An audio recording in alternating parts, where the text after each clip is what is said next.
The Great Galactic Council was a place where thousands of alien races met to make big decisions.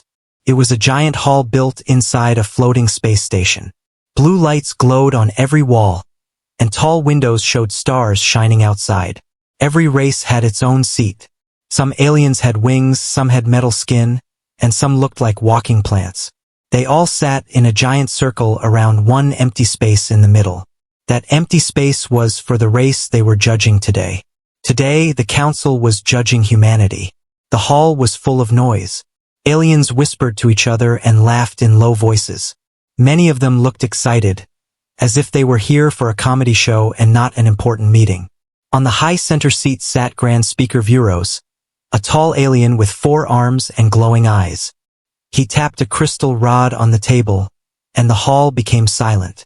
"Today," Vuros said, "we discuss the species called humans. They call their planet Earth." As soon as he said the name, soft laughter spread across the hall again. A small alien with silver skin raised his hand. "Grand Speaker," he said, "I studied their world. It is tiny. It is weak. Their technology is slow. Their ships cannot even leave their small system without taking years." Another alien, this one huge and covered in red scales, laughed loudly. "Humans fight each other more than they explore. How can such a messy species join our great galaxy?" Even the council guards, who were trained to stay serious, could not hide their smiles. A tall, bird-like alien flapped his wings. "I watched their signals. They are emotional. They panic easily. They are not ready for space." A soft wave of agreement moved through the hall. Only one alien did not join the laughter. Her name was Cellari, a scientist from the Quiet Lyeth race. She had studied humans more deeply than anyone else. She sat with her hands folded, her face calm, but she watched the others with a worried look. Grand Speaker Vuros lifted his crystal rod again. "The question is simple," he said. "Should humanity be allowed to join the galactic network, or should they be blocked for the next 100 cycles?" "Blocked!" a dozen voices shouted. "They are too small. They are too slow. They cannot even defend themselves." The laughter grew louder and louder. Some aliens slapped their tables. Some pointed at holoscreens showing Earth and laughed harder. To them, humanity was nothing but a joke. Cellari finally spoke. "Grand Speaker," she said softly, "I believe our judgment may be too fast. Humans are slow now, yes, but they learn quickly." Her words were cut off by more laughter. "Learn quickly?" the red-scaled alien mocked. "They learn war quickly, that is all." Another alien waved a claw. "They still use chemicals as weapons." "Chemicals? How ancient?" Cellari tried again. "If we give them time, maybe they—" "No," Vuros said, raising a hand. "The Council has seen enough. Humanity is weak. Humanity is simple. Humanity is not ready." He opened a hollow panel to show a final vote screen. The words glowed. "Decision. Ban Earth from galactic travel for 100 cycles."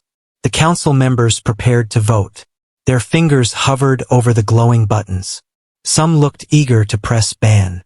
Others looked amused. A few did not even care. They thought this meeting was a waste of time anyway. But just as the first alien touched the button, something strange happened. The lights in the hall flickered. The holoscreen turned black.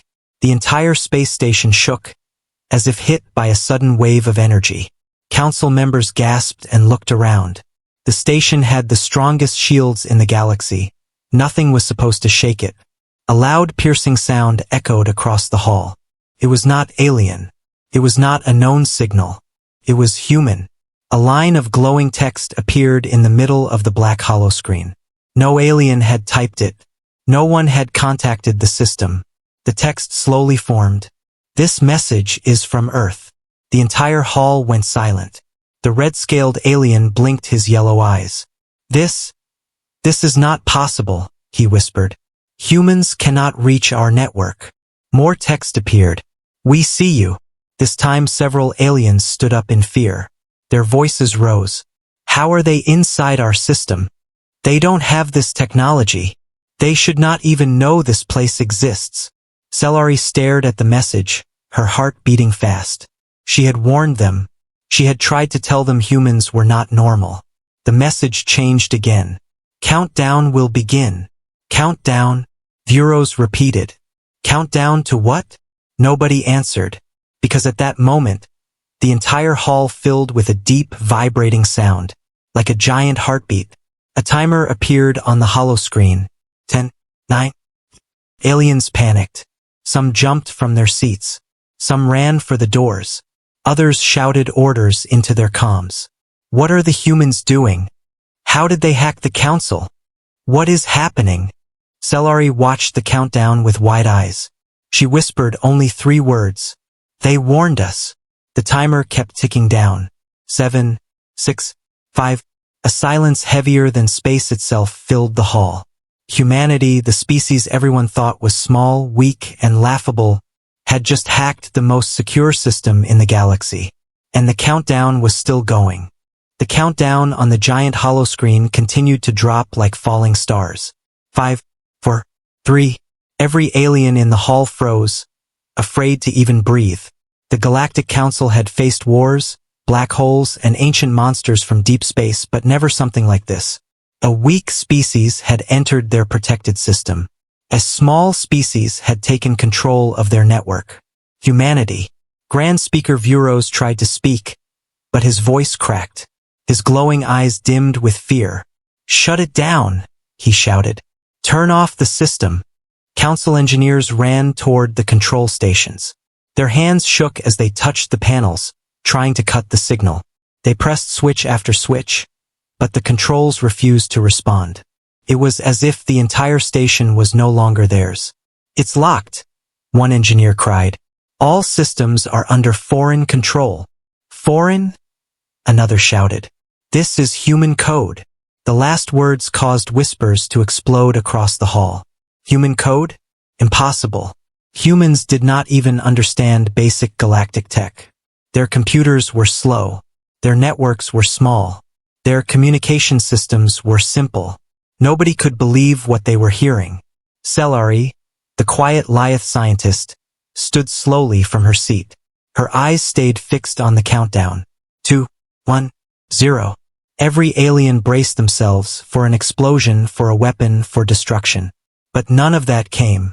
Instead, the screen flashed bright white, and a human voice echoed through the hall. It was calm. Too calm. Message begins. A hologram appeared. It was not a human face, only a shape of light. A simple silhouette. But the voice was unmistakably human. We greet the council. Grand Speaker Vuros forced himself to stand tall. How have you reached us? He demanded. The hologram did not answer him. It continued speaking on its own, like a pre-recorded message. We know you are discussing our future. Aliens looked at each other nervously. We know your judgment. We know your laughter. Silence fell again, thicker than before. The humans had heard everything. Celery felt her breath catch. This was not normal. No one should be able to hear council discussions, not even members of the council on other planets. The station was supposed to be fully sealed, but humanity had listened. The hologram changed, showing a picture of Earth, blue oceans, white clouds, glowing cities. It rotated slowly. You think we are small. The image zoomed in. You think we are weak. It zoomed further. You think we are not ready. Finally, the image stopped. The blue planet floated in the center of the hall like a fragile marble. Then the voice spoke again, deeper this time. You are wrong. Gasps filled the room. The red-scaled alien who mocked humans earlier suddenly felt cold, as if ice spread across his heart. Vuros shouted, End transmission. Shut it down now. But the hologram ignored him, like the council was nothing more than background noise. We send this message not to threaten you. Alien sighed in relief for a moment. We send it to warn you. Relief vanished instantly. Even Celery felt an uneasy chill. Warn them? About what? The hologram shifted again, showing star maps, hundreds of them, moving fast across the screen. Humanity should not have access to these maps. They were secret, protected, locked behind layers and layers of encryption. Yet here they were. Something is coming. The voice echoed across the silent hall. Vuros leaned forward. What do you mean something?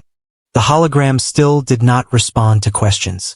Humanity has detected a cosmic event in deep space. The map zoomed into a dark corner of the galaxy, far beyond any known star system. We do not know its nature. The glowing map flickered. We do not know its purpose. The stars twisted. But it is moving. Now the map showed a dark wave spreading across systems one by one. Aliens stared in fear. The wave was enormous, bigger than any threat in known history. Celery whispered, "How did humans detect this?" "The Council has not detected anything." The hologram continued, "We tried to study it.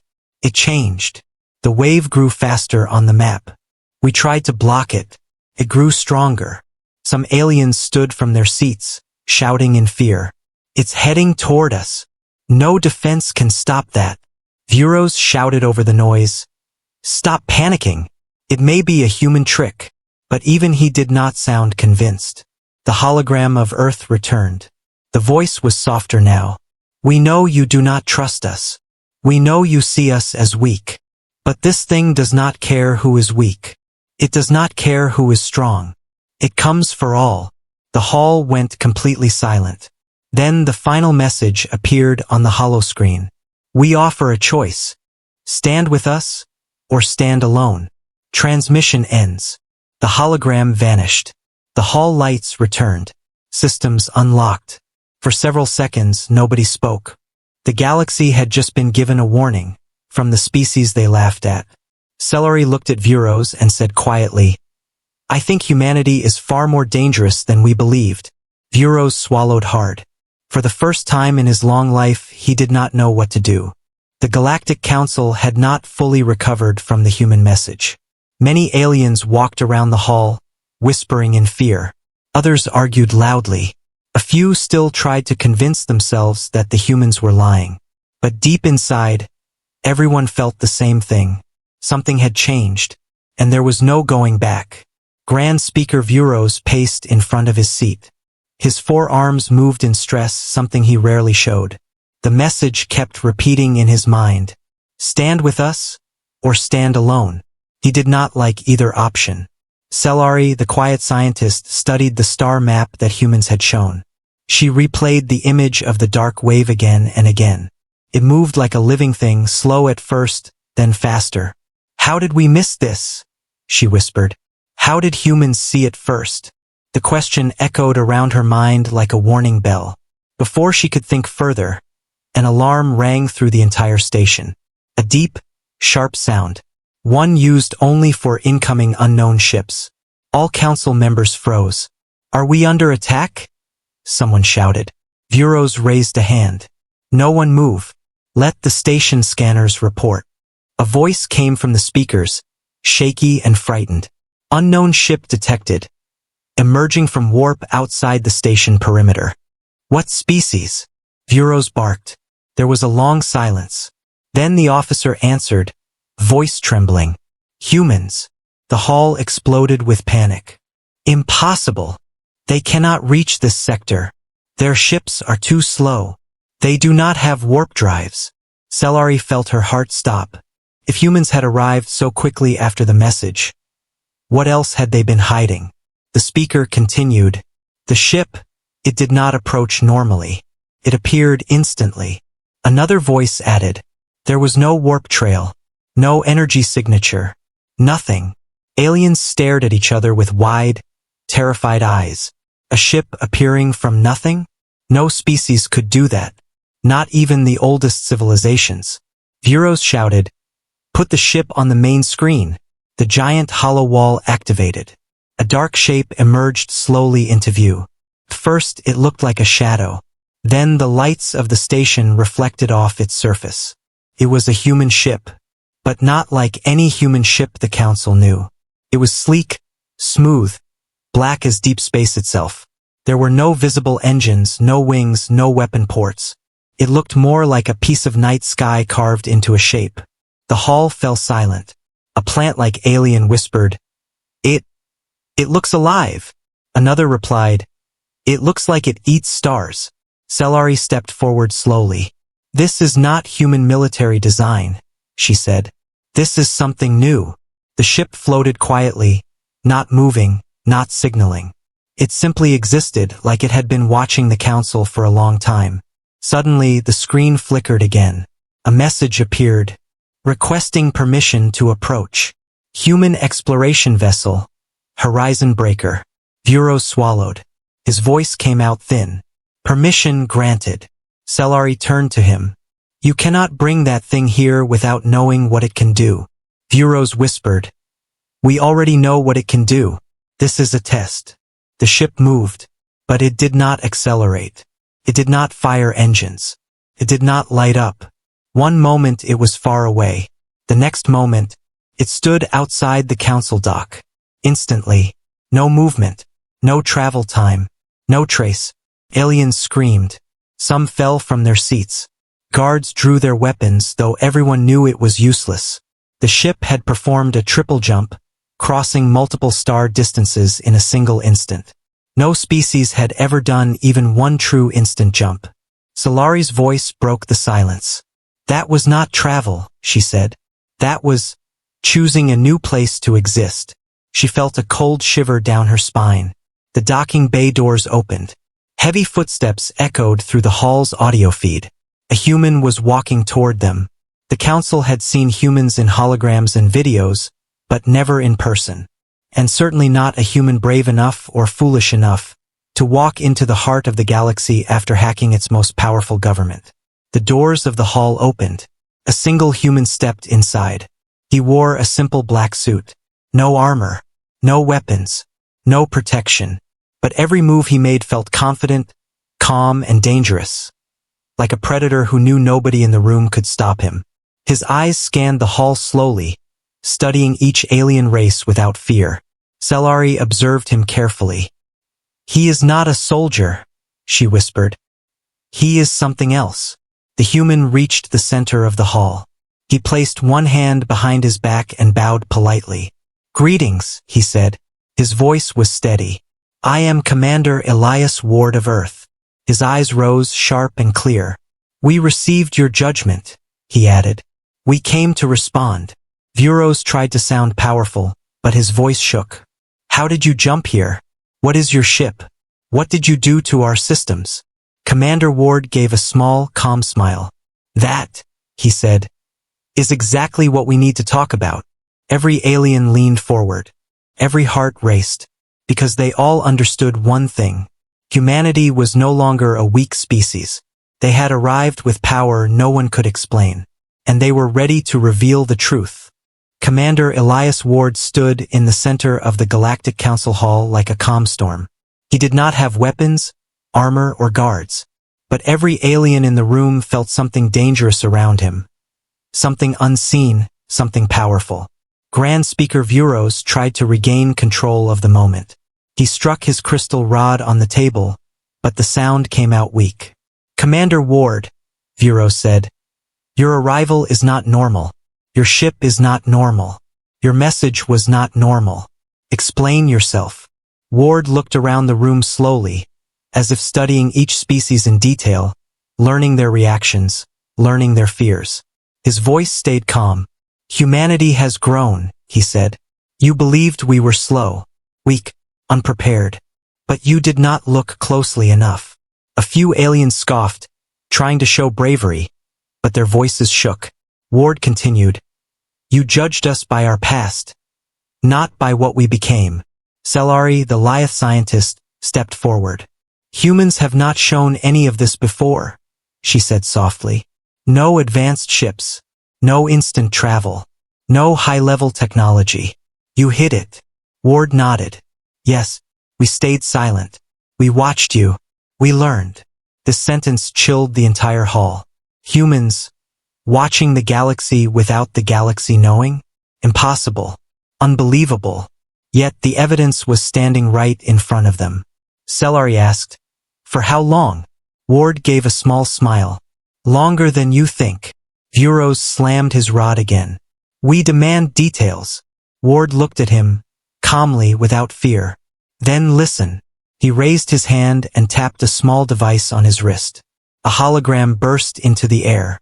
It showed Earth from many years ago, rockets, satellites, early computers. This was us, Ward said.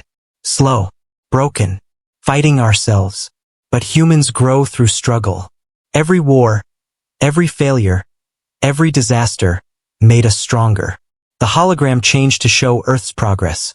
Faster ships, stronger engines, advanced labs, new energy sources. When we discovered the galaxy was watching us, Ward said, we did not panic. We prepared. A dark-skinned alien with metallic horns shouted. Prepared how? This technology is far beyond you. Ward looked directly at him. We learned from your broadcasts, your signals, your mistakes. You forget that humans study everything. We do not stop. The hologram showed human scientists working on alien-like tech. At first, they struggled. Then they improved. Then they built something new. Cellari gasped.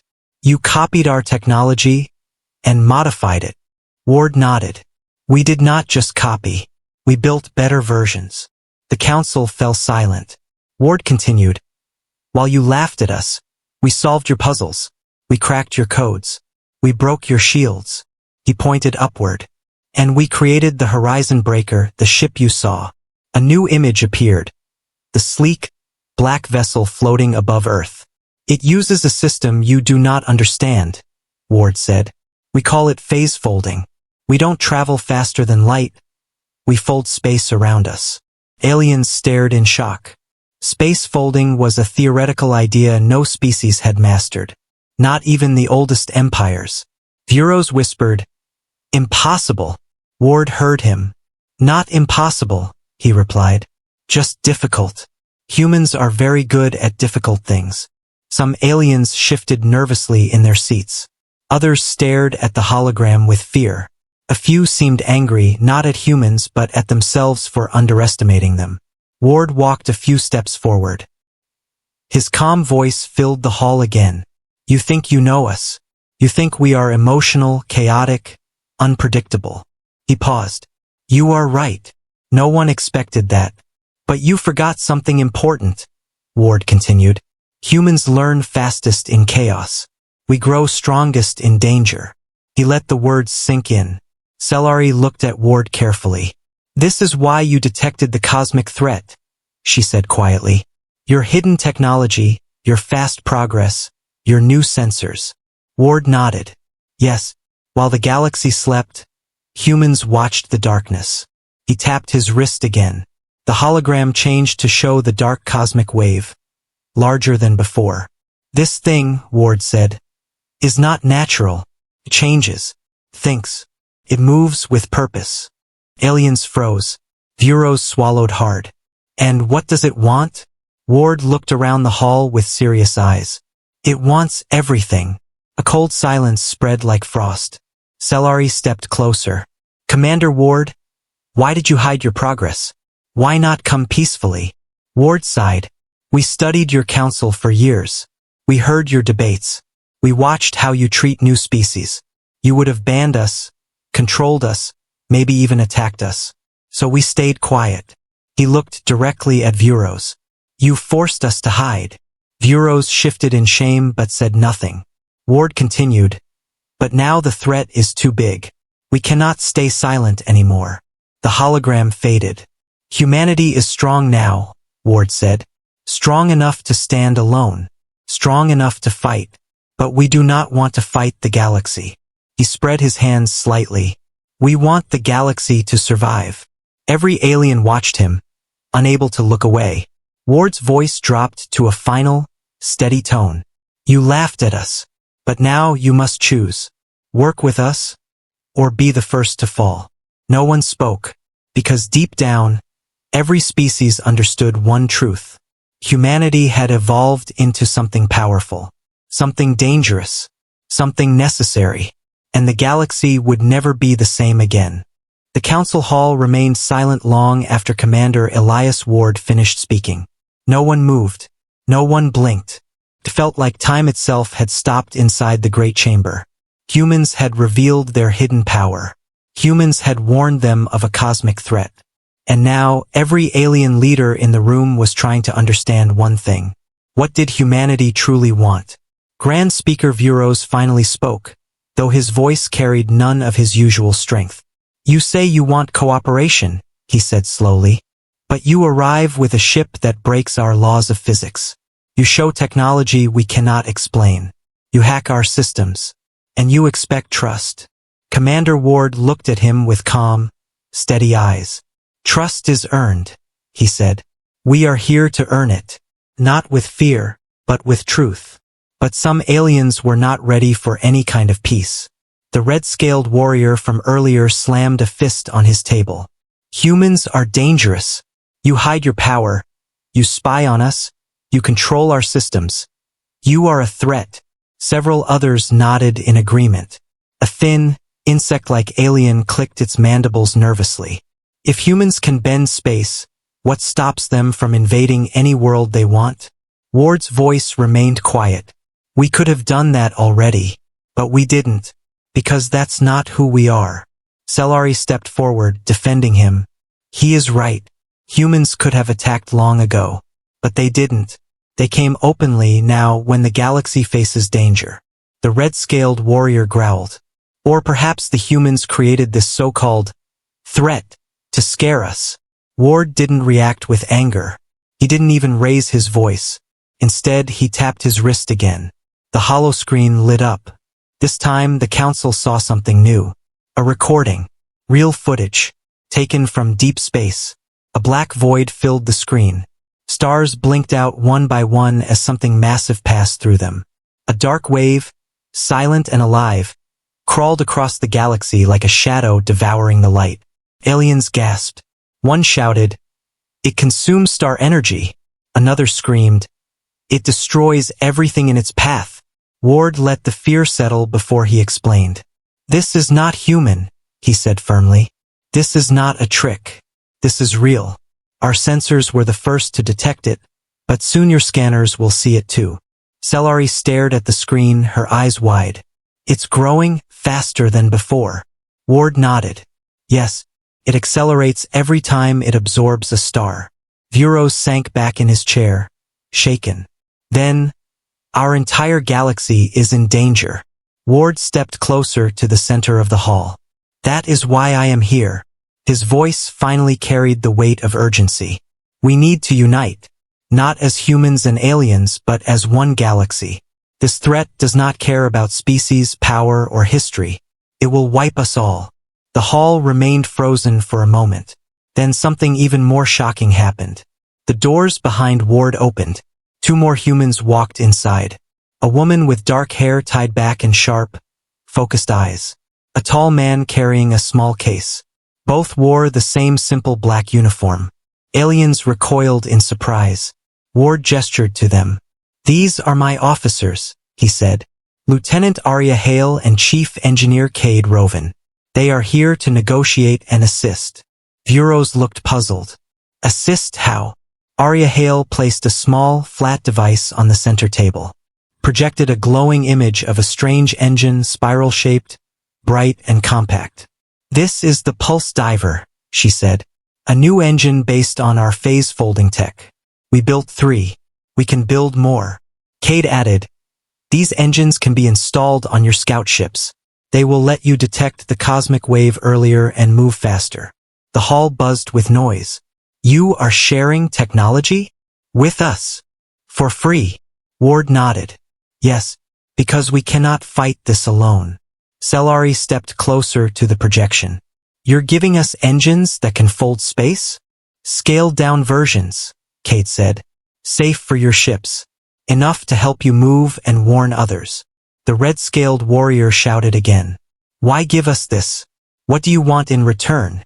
Ward looked him directly in the eye. "We want a place in this galaxy. Not as a weak species. Not as a joke. But as equals." The hall fell quiet again. "It was never our goal to rule you," Ward continued. "We only want cooperation. Knowledge for knowledge. Strength for strength. Survival for survival." Vuros stared at him, confused.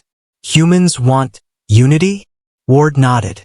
Yes, because unity is the only thing that will save us. Cellari suddenly noticed something. Commander Ward, where is the rest of your fleet? Ward's expression darkened, the first shadow of worry since he had arrived. They are coming, he said, but not to threaten you. He took a deep breath. They are coming because the cosmic wave is moving faster than we expected. A cold wave of fear spread across the hall. How fast? Vuros asked. Ward's answer was quiet, but it hit the room like thunder. At this rate, it will reach the edge of the galaxy within months. Gasps echoed, louder than ever. Months? No species could prepare that quickly. Cellari whispered, "We need humans." Ward finally said what everyone already felt. "And we need you." The hall stood on the edge of a decision that would change history. To trust humanity or be destroyed in isolation. And far beyond, in the dark of space, the cosmic wave continued to move, hungrier than ever. The Galactic Council meeting hall was silent as Admiral Rhea stood before the leaders of 100 species. She had been invited to speak, but everyone in the room knew the truth. They expected amusement, not importance. Humans were still the young ones, the new race, the species that aliens joked about like children telling stories about wild animals. But something was different today. Rhea could feel it in the cold air, in the stiff postures, in the unblinking alien eyes staring at her. Some looked curious. Some looked annoyed. Some looked genuinely afraid. The laughter from earlier days was nowhere to be seen. Only tension. Only waiting. The council speaker, a tall, silver-skinned creature who looked like a walking mirror, finally spoke. "Human Admiral Rhea, you have asked for time. You may begin." Rhea nodded slowly. She took a deep breath. Her voice was calm, steady, and serious. "Thank you. I am not here to ask for a place in your council. I am not here to demand respect. I am here because something is coming. Something that will not stop at Earth. Something that will reach every corner of your galaxies." A ripple spread through the room. Quiet whispers, sharp gasps, nervous movements. The speaker frowned. "You claim a threat to all? You are a young species. What proof do you have?" Rhea tapped her wrist device. A hologram shimmered into the air, grainy footage recorded from deep space probes. It showed darkness and then a shape. A huge shape. Something with no clear form, like a shadow tearing open the void itself. The room grew colder. A deep vibration shook the hologram, as if the creature's presence alone disturbed reality. "This thing," Rhea said softly, "destroyed 3 of our probes. We call it the Devourer. It absorbs energy. It eats stars. It leaves systems empty and silent." A council member stood abruptly. "You lie. Something like this would have been detected." "Detected?" Rhea replied. "Yes, but your sensors mark it as natural dark matter movement. You never looked deeper." Silence. Rhea zoomed in the hologram. The alien leaders leaned forward as the creature's surface shifted like smoke and lightning. Strange symbols glowed across its body, symbols not made by nature. "This," Rhea said, "is not a monster. It is a machine. A machine older than your council. Maybe older than all your species." The room erupted. Voices shouted. Lights flickered. A security drone crashed into a wall as panic spread like fire. For the first time, the Galactic Council was not laughing at humanity. They were afraid because of humanity. And Rhea was not finished. She raised her hand and the hall fell silent again. "We tried to run from it," she said. "We tried to hide. But then we discovered something. It slows down when it enters human-controlled space." Another shock. Dozens of alien eyes stared at her, confused and desperate. "Why?" someone demanded. "What do humans have that weakens it?" Rhea looked around, meeting every gaze. "Us." A single word. Simple, honest, and very confusing. The speaker stepped closer. "Explain." "When the Devourer enters space with human emotion, human signals, human thought patterns, its energy output drops. The speed reduces. Something about human brains, our unpredictability, our creativity, our emotional waves interferes with its systems. We don't know why, but we know it happens. A heavy pause. Then Rhea delivered the final shock. And we know something else. It is not heading for Earth anymore. It has changed direction. It is coming here, straight toward your council. Chaos exploded. Leaders jumped from their seats. Guards pulled weapons. Some species began glowing, some screeching, some curling into defensive shapes. The entire hall felt like a volcano ready to erupt. The speaker's voice cracked as they shouted, "Order! Order! We need order!" Slowly, painfully, the room calmed. The speaker turned to Rhea, shaking. "What do you want from us?" Rhea stood tall. This was the moment humanity had been waiting for, not to dominate, not to threaten, but to finally be taken seriously. "I want cooperation," she said. "You all laughed at our science. You all dismissed our ideas. You all believed we were too young, too emotional, too unpredictable." She leaned forward, eyes burning with determination. "But unpredictability is exactly what can save you now. We humans can disrupt the devourer. We can confuse its systems. We can slow it down long enough for your fleets to prepare." Another council member spoke up weakly. "You want to help us?" Rhea nodded. "Yes, because if the devourer reaches this system, it won't matter who laughed first. It won't matter who is strong or weak. It won't matter who sits on the highest seat." She paused. "It will devour all of us. Together."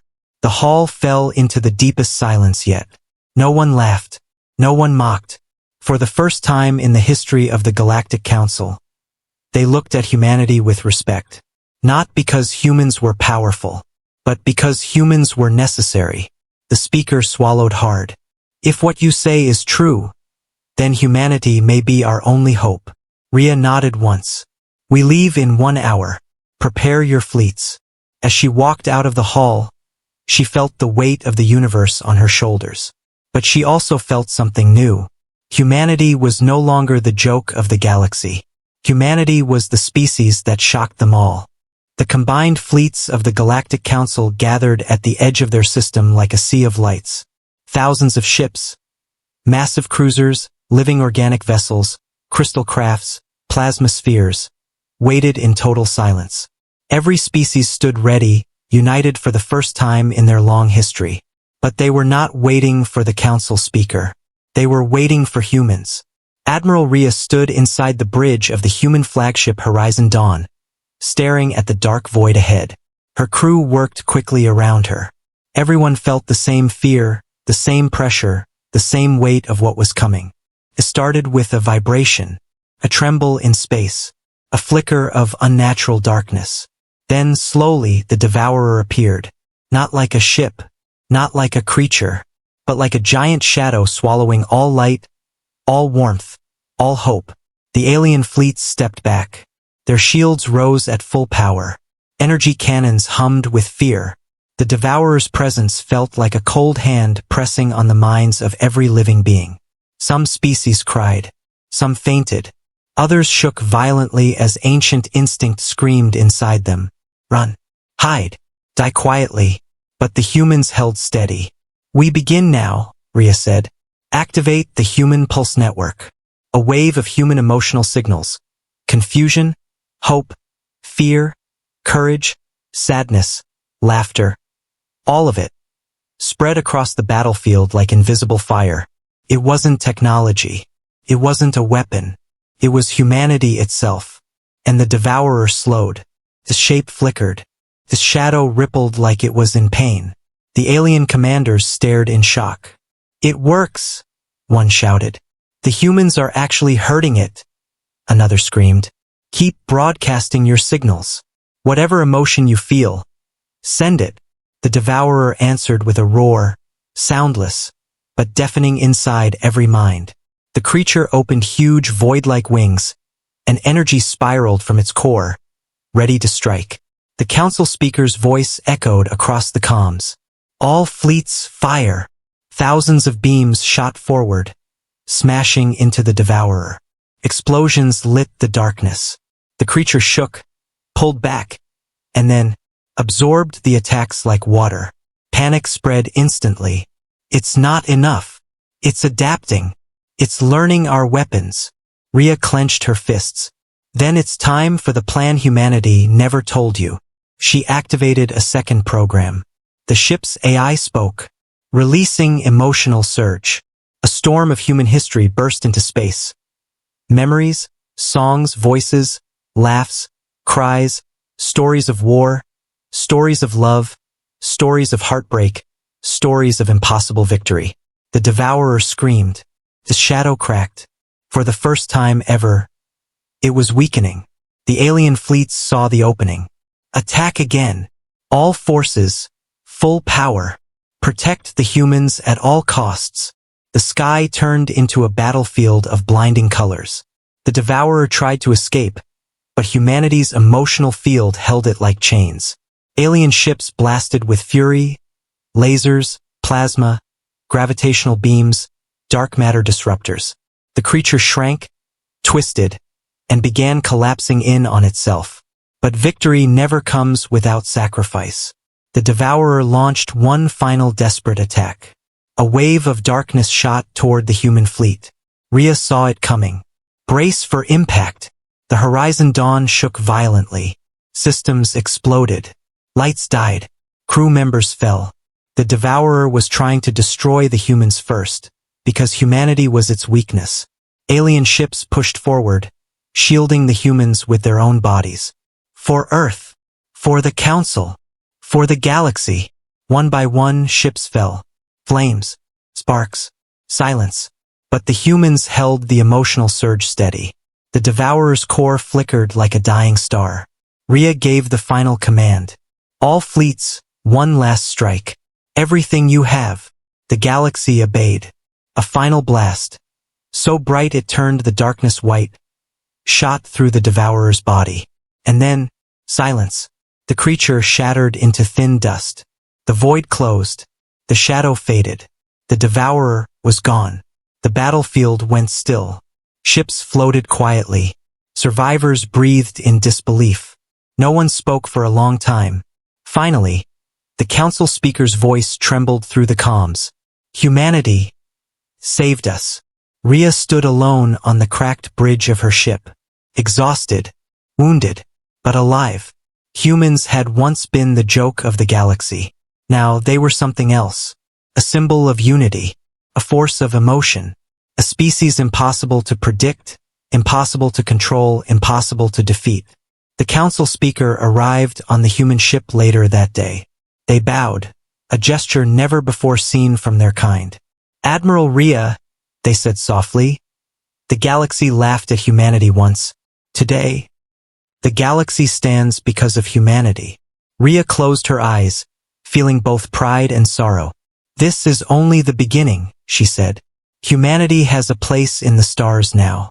Not because we demanded it, but because we earned it. The speaker nodded. From this day forward, humans will no longer be called the young ones. They will be called the guardians of emotion.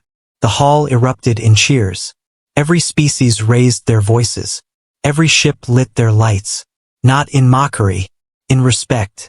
Humanity had shocked them all, and they would never forget it.